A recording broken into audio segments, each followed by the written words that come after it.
The Facts Concerning the Late Arthur Jermyn and His Family by H.P. Lovecraft. 1. Life is a hideous thing, and from the background behind what we know of it peer demoniacal hints of truth, which make it sometimes 1,000-fold more hideous. Science, already oppressive with its shocking revelations, will perhaps be the ultimate exterminator of our human species, if separate species we be, for its reserve of unguessed horrors could never be borne by mortal brains if loosed upon them.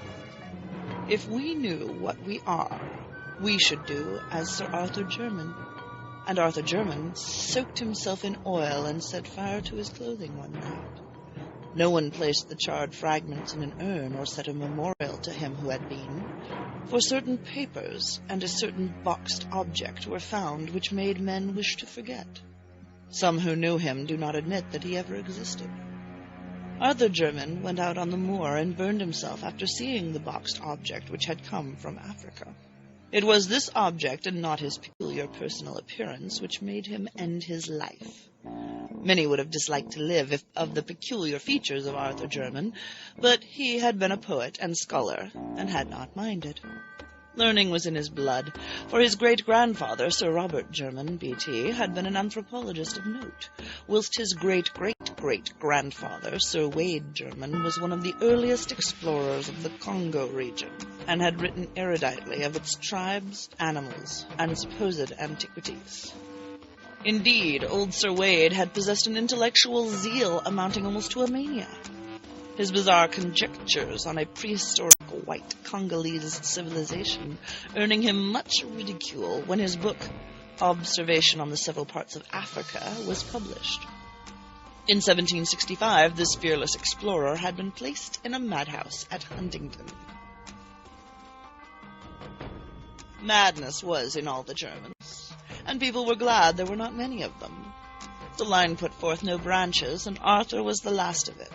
If he had not been, one cannot say what he would have done when the object came. The Germans never seemed to look quite right. Something was amiss, though Arthur was the worst, and the old family portraits in Jermyn House showed fine faces enough before Sir Wade's time. Certainly the madness began with Sir Wade, whose wild stories of Africa were at once the delight and terror of his few friends. It showed in his collection of trophies and specimens, which were not such as a normal man would accumulate and preserve, and appeared strikingly in the oriental seclusion in which he kept his wife. The latter, he had said, was the daughter of a Portuguese trader whom he had met in Africa, and did not like English ways. She, with an infant son born in Africa, had accompanied him back from the second and longest of his trips, and had gone with him on the third and last, never returning. No one had ever seen her closely, not even the servants, for her disposition had been violent and singular. During her brief stay at Jermyn House, she occupied a remote wing, and was waited on by her husband alone. Sir Wade was, indeed, most peculiar in his solicitude for his family, for when he returned to Africa he would permit no one to care for his young son, save a loathsome black woman from Guinea. Upon coming back, after the death of Lady Jermyn, he himself assumed complete care of the boy. But it was the talk of Sir Wade, especially when in his cups, which chiefly led his friends to deem him mad. In a rational age like the 18th century, it was unwise for a man of learning to talk about wild sights and strange scenes for a Congo moon, of the gigantic walls and pillars of a forgotten city, crumbling and vine-grown, and of damp, silent stone steps leading interminably down into the darkness of abysmal treasure vaults and inconceivable catacombs. Especially it was unwise to rave of the living things that might haunt such a place, of creatures half of the jungle and half of the impiously aged city. Fabulous creatures which even a Pliny might describe with skepticism. Things that might have sprung up after the great apes had overrun the dying city with the walls and the pillars, the vaults and the weird carvings. Yet after he came home for the last time, Sir Wade would speak of such matters with a shudderingly uncanny zest, mostly after his third glass at the Knight's Head, boasting of what he had found in the jungle and of how he had dwelt among terrible ruins known only to him. And finally he had spoken of the living things in such a manner that he was taken to the madhouse. He had shown little regret when shut into the barred room at Huntingdon, for his mind moved curiously. Ever since his son had commenced to grow out of infancy, he had liked his home less and less, till at last he had seemed to dread it. The Knight's Head had been his headquarters, and when he was confined, he expressed some vague gratitude as if for protection. 3 years later, he died. Wade Jermyn's son, Philip, was a highly peculiar person. Despite a strong physical resemblance to his father, his appearance and conduct were in many particulars so coarse that he was universally shunned. Though he did not inherit the madness which was feared by some, he was densely stupid and given to brief periods of uncontrollable violence. In frame he was small, but intensely powerful and was of incredible agility. 12 years after succeeding to his title, he married the daughter of his gamekeeper, a person said to be of gypsy extraction. But before his son was born, joined the Navy as a common sailor, completing the general disgust which his habits and misalliance had begun. After the close of the American War, he was heard of as sailor on a merchantman in the African trade, having a kind of reputation for feats of strength and climbing, but finally disappearing one night as his ship lay off the Congo coast. In the son of Sir Philip Jermyn, the now accepted family peculiarity took a strange and fatal turn. Tall and fairly handsome, with a sort of weird Eastern grace, despite certain slight oddities of proportion, Robert Jermyn began life as a scholar and investigator. It was he who first studied scientifically the vast collection of relics which his mad grandfather had brought from Africa, and who made the family name as celebrated in ethnology as in exploration. In 1815, Sir Robert married a daughter of the 7th Viscount Brightholme, and was subsequently blessed with 3 children, the eldest and youngest of whom were never publicly seen on account of deformities in mind and body.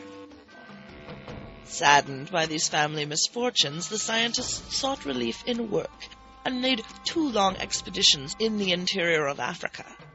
In 1849, his second son, Neville, a singularly repellent person who seemed to combine the surliness of Philip Jermyn with the hauteur of the Brightholmes, ran away with a vulgar dancer, but was pardoned upon his return in the following year.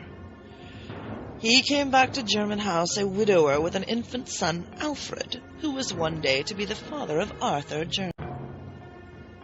Friends said that it was the series of griefs which unhinged the mind of Sir Robert Jermyn, yet it was probably merely a bit of African folklore which caused the disaster. The elderly scholar had been collecting legends of the Onga tribes near the field of his grandfather's and his own explorations, hoping in some way to account for Sir Wade's wild tales of a lost city peopled by strange hybrid creatures. A certain consistency in the strange papers of his ancestors suggested that the madman's imagination might have been stimulated by native myths. On October 19, 1852, the explorer Samuel Seaton called at Jermyn House with a manuscript of notes collected amongst the Ongas, believing that certain legends of a grey city of white apes ruled by a white god might prove valuable to the ethnologist. In his conversation he probably supplied many additional details, the nature of which will never be known, since a hideous series of tragedies suddenly burst into being. When Sir Robert Jermyn emerged from his library, he left behind the strangled corpse of the explorer, and before he could be restrained, had put an end to all 3 of his children, the 2 who were never seen, and the son who had run away. Neville Jermyn died in the successful defense of his own 2-year-old son, who had apparently been included in the old man's madly murderous scheme. Sir Robert himself, after repeated attempts at suicide and a stubborn refusal to utter an articulate sound, died of apoplexy in the 2nd year of his confinement. Sir Alfred Jermyn was a baronet before his 4th birthday, but his tastes never matched his title. At 20, he had joined a band of music hall performers, and at 36 had deserted his wife and child to travel with an itinerant American circus. His end was very revolting. Among the animals in the exhibition with which he traveled was a huge bull gorilla of lighter color than the average, a surprisingly tractable beast of much popularity with the performers. With this gorilla, Alfred Jermyn was singularly fascinated, and on many occasions the two would eye each other for long periods through the intervening bars. Eventually, Jermyn asked and obtained permission to train the animal, astonishing audiences and fellow performers alike with his success.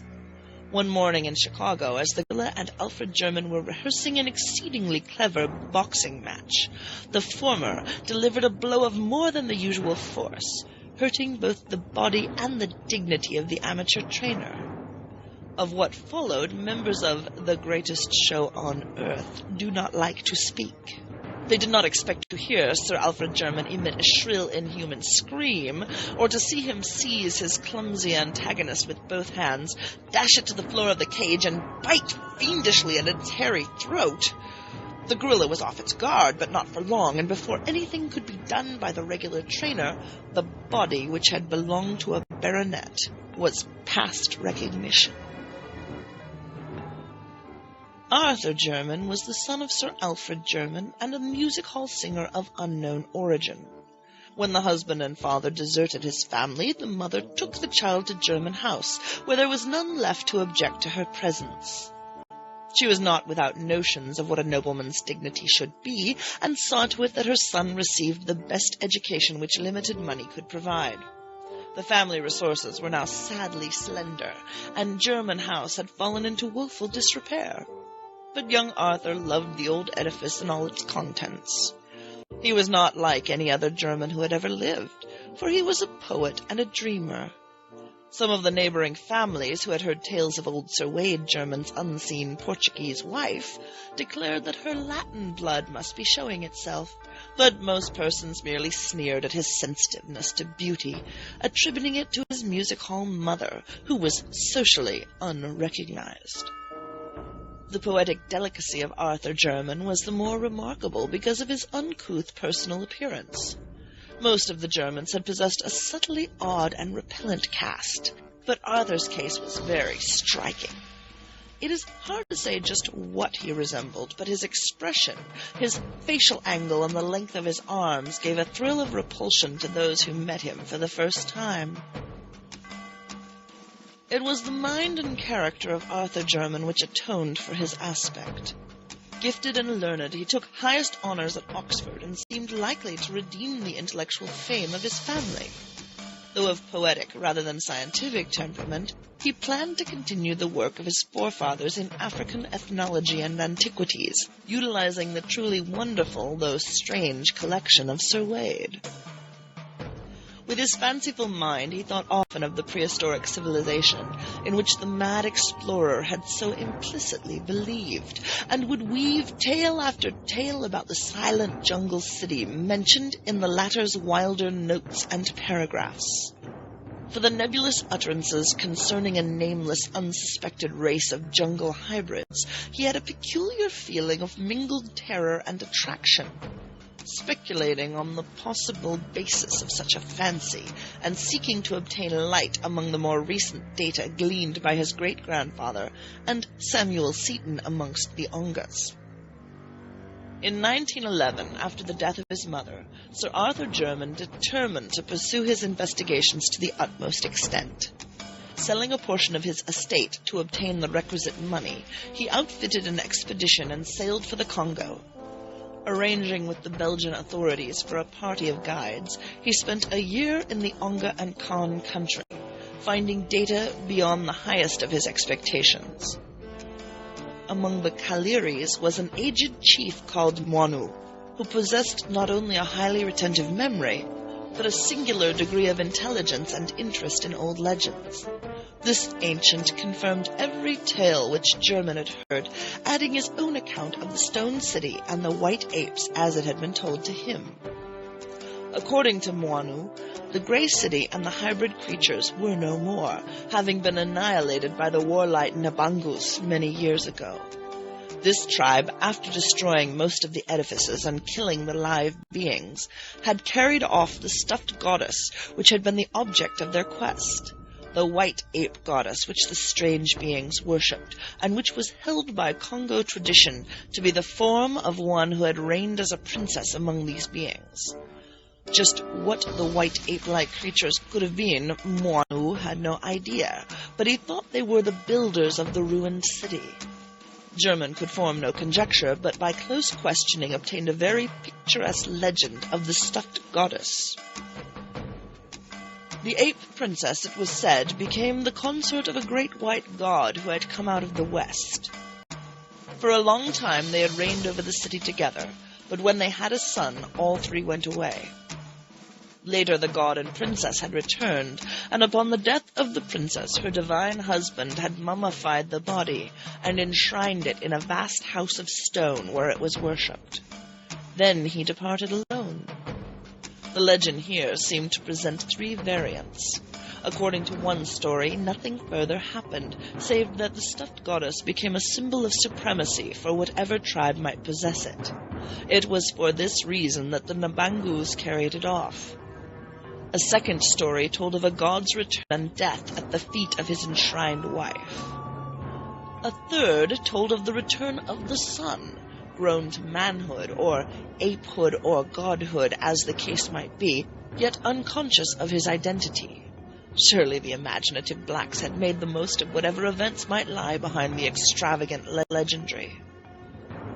Of the reality of the jungle city described by old Sir Wade, Arthur Jermyn had no further doubt, and was hardly astonished when early in 1912 he came upon what was left of it.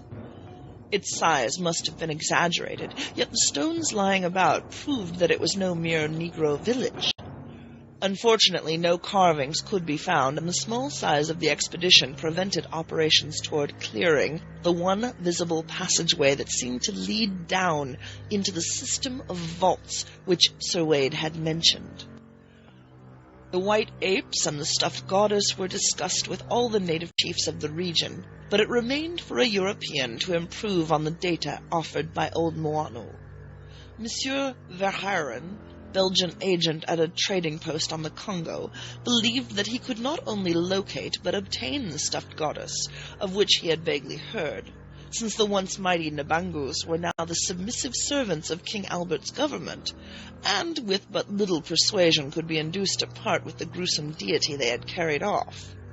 When Jermyn sailed for England, therefore, it was with the exultant probability that he would, within a few months, receive a priceless ethnological relic, confirming the wildest of his great-great-great-grandfather's narratives. That is, the wildest which he had ever heard. Countrymen near Jermyn House had perhaps heard wilder tales handed down from ancestors who had listened to Sir Wade around the tables of the Knight's Head.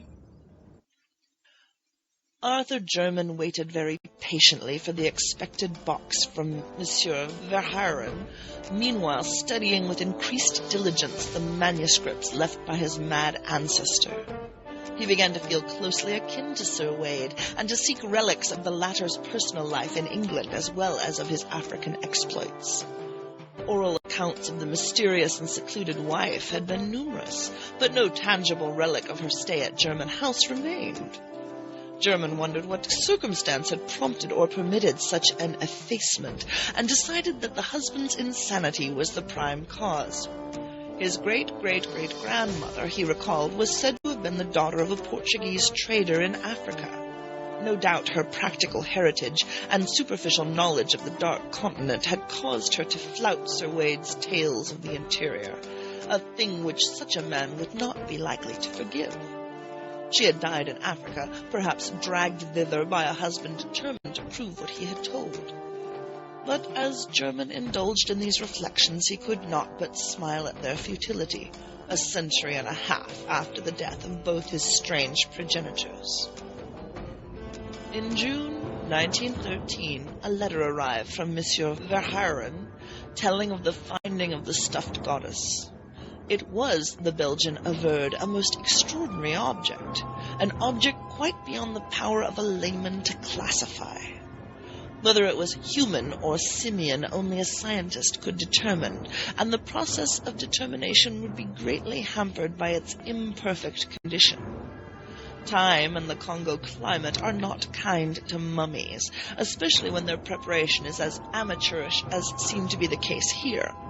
Around the creature's neck had been found a golden chain bearing an empty locket, on which there were armorial designs, no doubt some hapless traveller's keepsake taken by the Namangus and hung about the goddess as a charm. In commenting on the contour of the mummy's face, Monsieur Verhaeren suggested a whimsical comparison, or rather expressed a humorous wonder just how it would strike his correspondent, but was too much interested scientifically to waste many words in levity. The stuffed goddess, he wrote, would arrive duly packed about a month after receipt of the letter. The boxed object was delivered at Jermyn House on the afternoon of August 3rd, 1913, being conveyed immediately to the large chamber which housed the collection of African specimens, as arranged by Sir Robert and Arthur. What ensued can best be gathered from the tales of servants, and from things and papers later examined. Of the various tales, that of aged Soames, the family butler, is most ample and coherent. According to this trustworthy man, Sir Arthur Jermyn dismissed everyone from the room before opening the box, though the instant sound of hammer and chisel showed that he did not delay the operation. Nothing was heard for some time. Just how long Soames cannot exactly estimate, but it was certainly less than a quarter of an hour later that the horrible scream, undoubtedly in Jermyn's voice, was heard. Immediately afterwards, Jermyn emerged from the room, rushing frantically toward the front of the house as if pursued by some hideous enemy. The expression on his face, a face ghastly enough in repose, was beyond description. When near the front door, he seemed to think of something, and turned back in his flight, finally disappearing down the stairs to the cellar.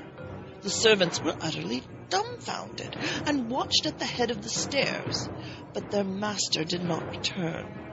A smell of oil was all that came up from the regions below.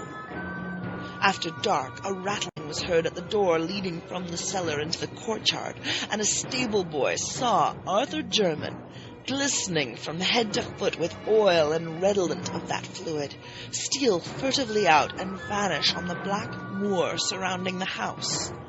Then, in an exaltation of supreme horror, everyone saw the end. A spark appeared on the moor, a flame arose, and a pillar of human fire reached the heavens. The house of Jermyn no longer existed. The reason why Arthur Jermyn's charred fragments were not collected and buried lies in what was found afterward, principally the thing in the box. The stuffed goddess was a nauseous sight, withered and eaten away, but it was clearly a mummified white ape of some unknown species, less hairy than any recorded variety, and infinitely nearer mankind, quite shockingly so. Detailed description would be rather unpleasant, but two salient particulars must be told, for they fit in revoltingly with certain notes of Sir Wade Jermyn's African expeditions, and with the Congolese legends of the White God and the Ape Princess. The two particulars in question are these. The arms on the golden locket about the creature's neck were the Jermyn arms, and the jocose suggestion of Monsieur Verhaeren about certain resemblance as connected with the shriveled face, applied with vivid, ghastly, and unnatural horror to none other than the sensitive Arthur Jermyn, great-great-great-grandson of Sir Wade Jermyn, and an unknown wife.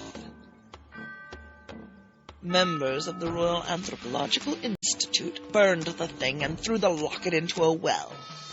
And some of them do not admit that Arthur Jermyn ever existed.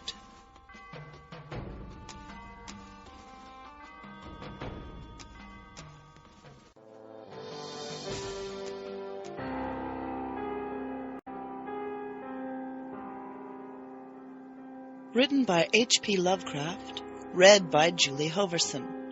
Music by Kevin MacLeod of Incompetech.com.